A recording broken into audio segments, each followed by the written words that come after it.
Hey everyone, in this video, I'm going to show you on how to cancel Klarna one-time card. So, step number one is to log into Klarna account, open the Klarna app or go to Klarna website, log into your account with your credentials. In the Klarna app, go to the payment section or cards section, and on the Klarna website, you can look for the My Klarna or Payment Methods tab.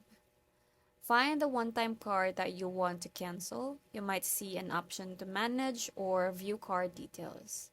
After selecting the one-time card, look for an option to cancel or deactivate, or maybe freeze like that. And if this option isn't available directly in the app or website, you just have to contact Klarna's customer support for assistance.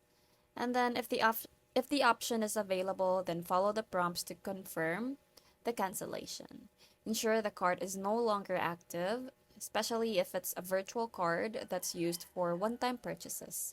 If you cannot find the cancellation option, contact Klarna customer service. You can do this through the chat feature in the Klarna app or website.